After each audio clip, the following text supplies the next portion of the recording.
Georgetown, l'université de Georgetown, le centre de Georgetown et la cathédrale de Pierre et Paul, presbytérienne magnifique, le Kennedy Center.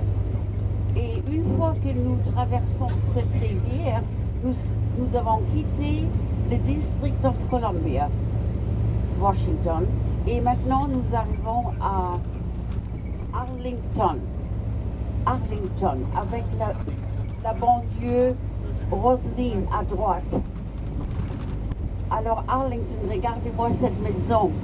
C'est là où on va visiter les Kennedy. N'est-ce pas?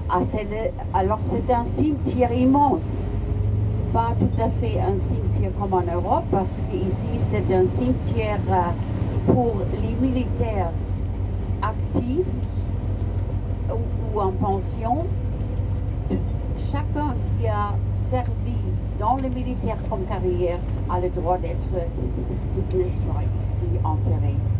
Les enterrements se placent 5 jours par semaine, de 9h jusqu'à 5h, et les drapeaux qui flottent là-haut vont être en berne. Maintenant, comme c'est pas aujourd'hui, c'est tranquille, pas de funérailles. Alors ça c'est la grande entrée ici, à droite et à gauche c'est l'entrée pour le métro Arlington. Nous avons un souterrain, un grand réseau de métro, 5 lignes, 5 couleurs, qui, n'est-ce pas, va partout à Washington et dans les banlieues.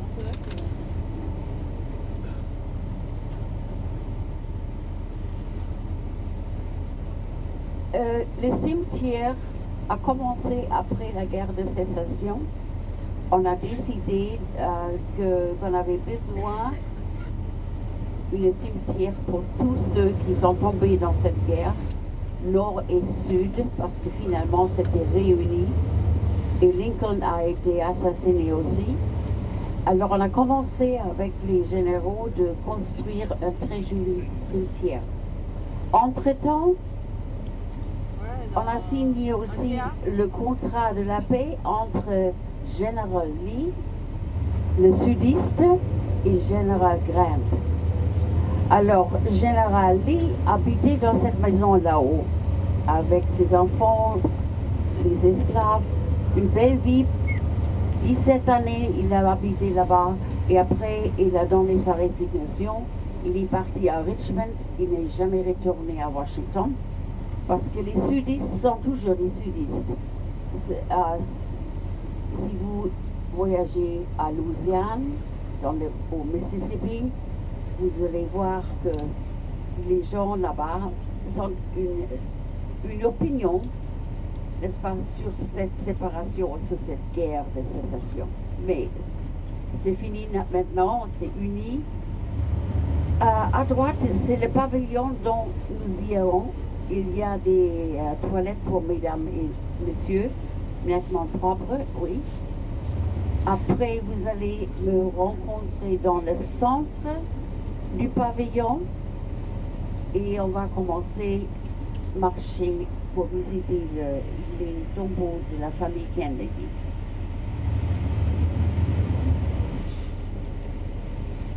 Alors, le cimetière est très visité.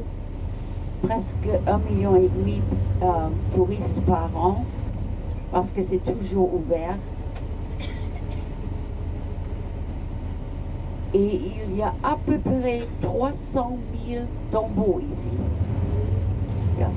Alors c'est immense, ce sont des kilomètres. On ne peut pas faire tout ça dans une journée, mais il y a beaucoup d'histoires et des collines. Mais c'est quand même, ça vaut la peine de faire une visite et voir comment ça se fait. Je sais qu'en France, n'est-ce pas, à Fécamp et partout en Normandie, vous avez des magnifiques cimetières. Vous connaissez toutes les histoires de la guerre en tout cas, parce que la grande invasion était faite en France. N'est-ce pas, ça a commencé en France. Par Angleterre.